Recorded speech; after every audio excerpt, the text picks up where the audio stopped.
Ja, lepo pozdravljeni.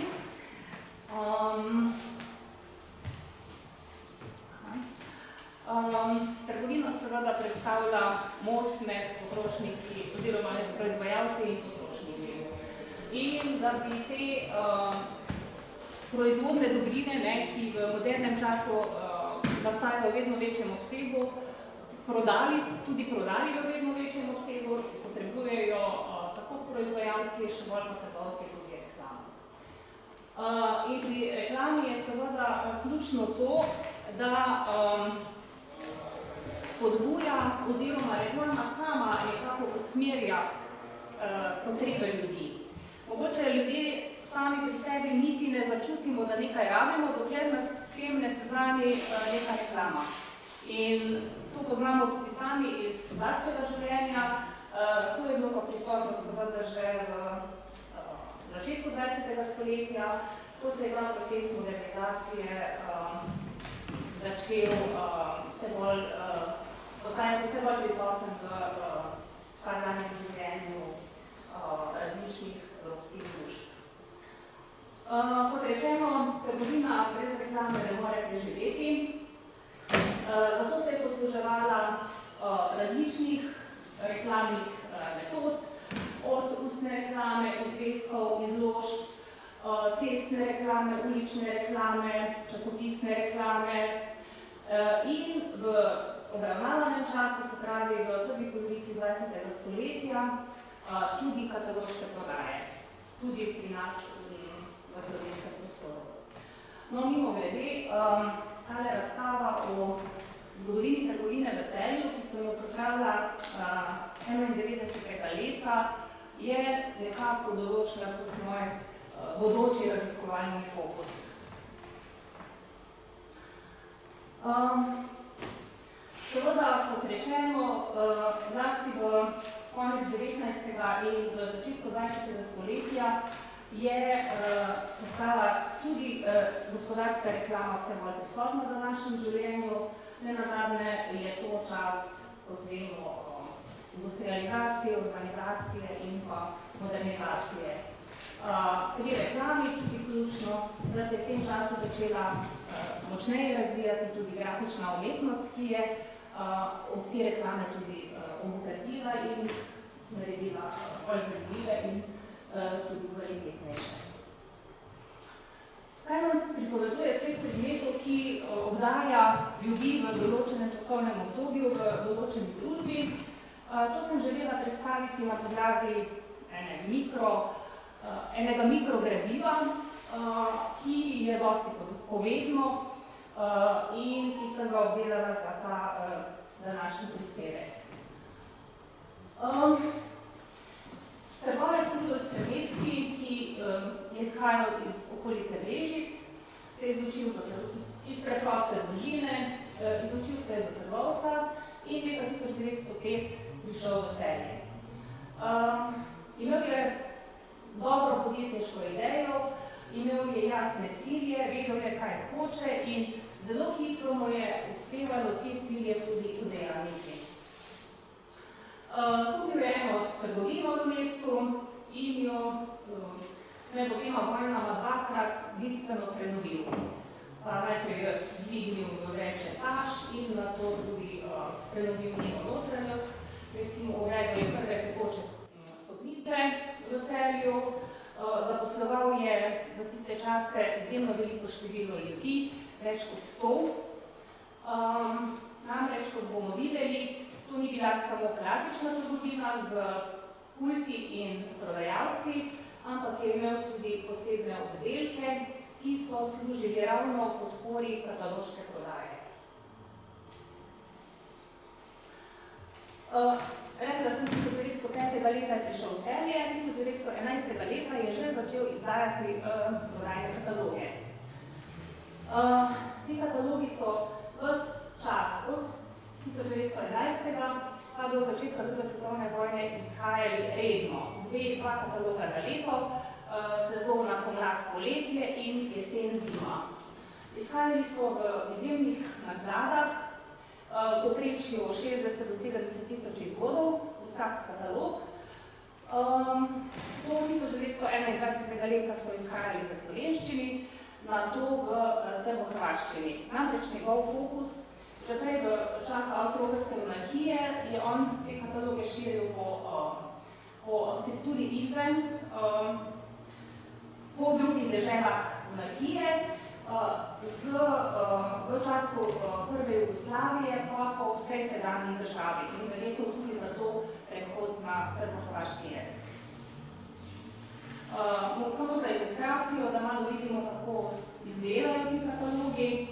Recimo, to so prva leta, črno-beli, tudi tanjši, čeprav niti ne tako tanki, recimo do 36 strani so obsegali v teh letih pred Prvo svetovno vojno.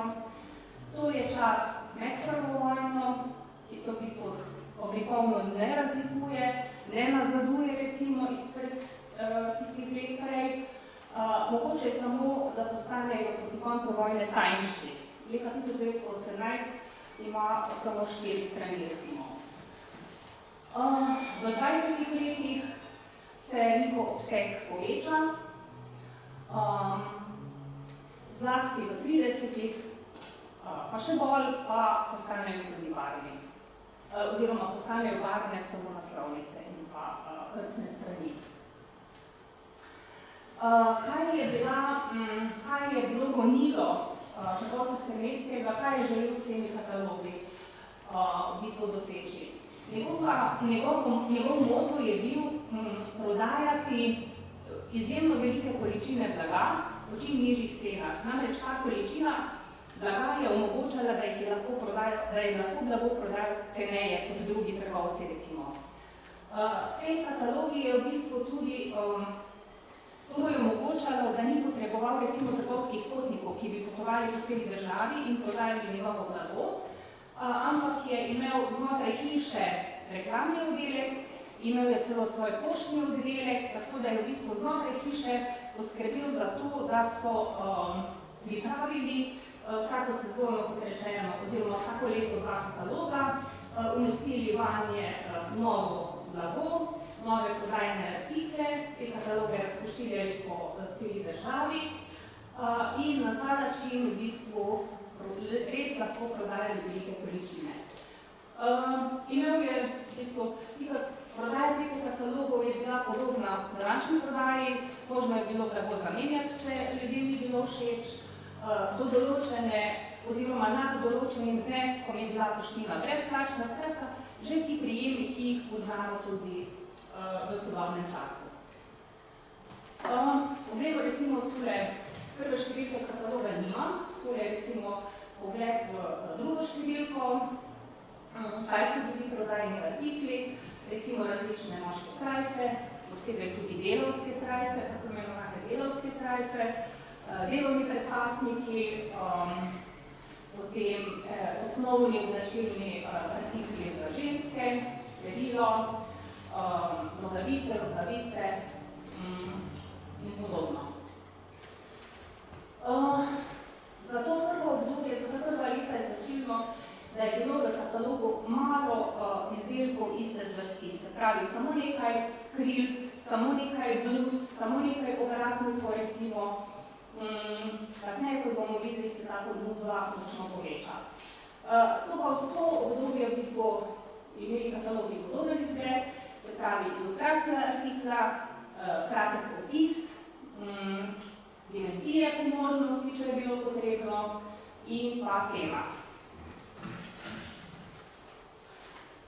To je še tudi to prvo obdobje, vidimo recimo kostimov ženskih, plaščev, no vmes v enem letu recimo umanjkajo ilustracije in je samo besedni opis prodajnih artiklov. Potem recimo en tak pogled v eno izmed strani. Zanimivo je, da je v tem času, mogoče za današnji čas zanimivo, da so prodajali samo ovratnike. Ni bilo moškemu recimo potrebno kupiti cele nove srajce, ampak je kupil samo ovratnik in pa manšete. Prodajali so tudi naprsnike, se pravi, če je potem oblekel suknjič, je imel na neko staro oblačilo nov obratnik, naprsnik, ko je zapel suknjič, se ni videlo, da je v bistvu to samo en del oblačila, manšete in je bil videti kot urejen gospod. Tam sem dala tudi stran, kjer je videti tudi kaznene izdelke. No, meni je bilo zanimivo, da se že tukaj okrog 1925. leta pojavi tudi ekološko usnje, bi danes rekli. Skratka, ni bilo samo naravno krzno, ampak tudi umetno krzno za gospe, ki si mogoče pravega niso mogli privoščiti, pa so kupile imitacije. No, pri tem tekstilnem sklopu, recimo, je zanimivo, saj meni je bilo, da je prodajal tudi uniforme, ne vem, policijske, gasilske, rudarske, sokolske in podobno. No, mogoče še, kar se konfekcije tiče, vemo, da je to čas, ko v bistvu tudi slovenski prostor začne preplavljati konfekcija, ko se izdelki šivil in krojačic počasi umikajo cenejšemu konfekcijskemu blagu. Stremecki je imel znotraj svoje hiše tudi šivalnico, zaposlene šivilje, ki so v bistvu vsako leto, kot bomo videli, je malo spremenil ponudbo teh izdelkov in v njegovem šivilskem oddelku so te obleke šivali. Se pravi, on ni uvažal konfekcije od drugod in jo potem preprodajal, ampak jo dejansko sam ustvarjal. Zato tudi tako veliko število zaposlenih, ker je res imel pokrite vse te segmente, da je čim več v bistvu lastnega vložka, lastnega dela vložil in ni bil samo klasični trgovec, ki bi preprodajal. Pri tekstilu mogoče še enak pogled oddelek s perilom, pokalno modo, modnimi dodatki, ki so seveda odraz časa, tele, ne vem, kako se tole reče, naglavne dele, ki so jih nosile služkinje, recimo, ruke, robčki in podobno. Seveda je bilo, da so bila v katalogu tudi natančna navodila, kako se izmeriti, da se potem lahko ob naročilu neke konfekcije tudi podal ustrezne mere, da se dobil tudi pravilno velikost. Kot rečeno, poleg konfekcije tudi dosti prisotnih podnih dodatkov, tako za moške, kot tudi za ženske in tudi obutev je podajal moško in žensko. Kot vidite, tole so prva leta, recimo je bila ponudba še manjša, čevljev recimo samo toliko v določenem letu, ampak kasneje, kot rečeno, v 30 letih se pa ta ponudba izjemno poveča. Potem naslednji sklop po konfekciji bi omenila recimo prodajo posteljine, tukaj mislim na vzmetnice, pa ne te jogi vzmetnice, ki jih danes poznamo seveda, ampak, ne vem, madraci, piše, to so žimnice. Žimnice, vzglavniki, odeje, podobno, brisače, prti, veliko teh ročnodelskih materialov, volna, gumbi, elastika in podobno. No, ne vem, koliko se izmed vas spomne še teh stenskih preprog. Jaz se recimo spomnem, nad divanom recimo tekstilne stenske preproge. Tukaj je bila velika izbira takšnih preprog in tukaj recimo 28. leta je v katalogu tudi stenska preproga z motivom kraljevega para. V katalogih je tudi širok nabor galanterijskega blaga, torbic, denarnic, cekarjev in podobno. Tudi športni artikli postajajo iz leta v leto obsežnejši.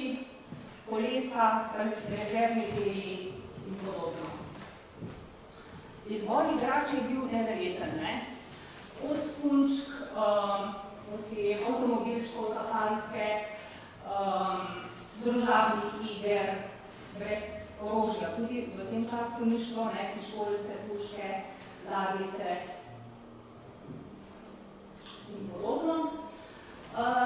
Potem je poseben sklop v teh katalogih namenjen tudi fotoopremi, ki je seveda se kodirala kot se širila že v teh letih pred drugo svetovno vojno, se pravi tudi oprema za poklicne fotografe, plošče, običajno so bile še iz stekla v tem času, in pomočki, ki so jih fotografi potrebovali pri svojem delu. Potem je prodajno tudi glasbila, gramofone, gramofonske plošče, svetila seveda, lesence, stenske svetilke, baterijske svetilke in podobno. Tudi za gospodinstvo je bila cela paleta različnih prodajnih artiklov, od porcelana, stekla, posode, jedilnega pribora in pa različnih predmetov za domače mojstre, orodja, svedri in drugi pripomočki. Pri higieni seveda prevladujejo mila, šamponi že. Se mi je pa zdelo zanimivo tukaj izpostaviti, recimo plenice. Tetraplenice, se pravi takšne ali pa podobne, kot jih poznamo tudi danes, so se pojavile v katalogu 1931. leta. Tukaj levo na fotografiji in potem ti uvoji za povijanje dojenčkov, higienski vložki, pa že 2 leti pred tem, 1929. leta, na desno zgoraj, to so bili pravilni higienski vložki iz belega krompirja. Vidimo pač izdelek in tudi v bistvu nosilec tega izdelka. Kako so se pritrdili. Tule spodaj, na tej spodnjem izseku pa se 1935. leta že pojavijo tudi vložki za enkratno uporabo. Kar je mogoče, se nam zdi zgodaj, no, ampak so bili. Tudi ure in nakit so bile zastopane v katalogu, različne ure, stenske, budilke, ročne ure, pri nakitu tudi različni izdelki, nekaj zlatih izdelkov, srebrnih, veliko je bilo nakita iz alpake, to je te zlikene različnih povit. Spet se mi je zdelo zanimivo izpostaviti leta 1935 v katalogu dve varianti prstana z motivom kralja Aleksandra in napisom Človek na Jugoslavijo in pa enega prav z istim napisom, pa brez kraljevega portreta. Zanimivo je pogledati tudi v teh zadnjih letih, ko so katalogi bili obsežnejši, še cel nabor drugih stvari, drugih artiklov, recimo kadilski pribor, pisemski pribor, pribor za kadilce, cigaretni papir in podobno, štampilke, tudi neki zbor zdravil, recimo, zlasti kakšnih zdravilnih kapljic, ali pa eteričnih olj, ali pa neki pripomočki za pedikuro in manikuro. Tule na koncu sem dala kaj nekako stran z šaljivimi prodajnimi artikli, recimo tule test Hilarija, ki ga daš v žep, in potem prestrašiš nekoga, ki greš mimo. Ali pa tule zgoraj žepni nož v obliki revolverja, pa pisalo, ki začne pokati, ko začneš pisati z njim. Pa recimo tule bombe, dve varianti so jih bile, piše steklene bombe, ena varianta je bila, da so bile polnjene z tekočino, ki se je razvila ta bombica, širil neznosen smrad, druga varianta je bila pa v bistvu snov, ki je imela visoko vsebnost parfuma. Pa prašek za srbenje, si posumne koga in ga je potem blazno začelo srbeti po celem drevesu. Pa prašek za pihanje, ki si hočel prašil, nekoga spraviš v neke nošeče stvari. Pa tam je dve varianti, eno je kravatna igla, električna kravatna igla, prosim, ki je svetla, zato ker je bila žičko povezana z baterijo, ki si jo ima v žepu, in pa tam še ena broška v obliki vrtnice, ki je tudi svetla. Pa tule magična doza za cigarete, ko te je kdo žical za cigarete, mu ne bi rad dal, ker niso bile ravno poceni, pa si jo odprl škatnico, pa si rekel, prosti nimam, ker je škatnica delovala, kot da je prazna. Ampak dejansko se potem so se pa skrivali cigarete, za lastnika. No, to se mi je zdelo kot en tak šaljiv dodatek, da vidimo, da v bistvu v teh katalogih je bilo zastopano res številno raznovrstno blago, takšno, ki je res, ki služi svojemu namenu, pa tudi takšno, ki v bistvu tisti, ki niso vedeli, kam z denarjem, pa so lahko se tudi takšne šaljive pomočke. In ob koncu, potem, kar smo zdaj videli, lahko dejansko pritrdimo temu angleškemu antropologu, ki pravi, da predmeti določajo tako posameznike kot tudi družbo v celoti, namreč to, kateri predmeti nas dogajajo, kakšne predmete si izberemo, kakšna je njihova kvaliteta, kakšno je njihovo število in dejansko je vse omenjeno v bistvu to, kar na nek način tudi opisuje in determinira določeno družbo. In pa seveda je treba v koncu povedati, ti predmeti, ki so bili namenjeni slovenskemu oziroma jugoslovanskemu trgu, niso bili seveda prisotni v vseh družbenih slojih, kar je razumljivo. Bili so namenjeni samo slojem, ki so si to lahko privoščili, zlasti mestnemu prebivalstvu, ki je imelo dovolj solidno finančno podlago, čeprav v principu ni bilo izključeno ni bil izključen noben sloj družbe, ampak vemo, da je vedno tako, ker je družba segmentirana, da eni artikli dosežejo eno ciljno populacijo, drugi pa drugo. Tako, jaz se vam zahvaljujem za tale utrinek. Prispevek še oblikujem, tako da bo, ko bo objavljen, mogoče malo bolj sintetičen. Hvala lepa.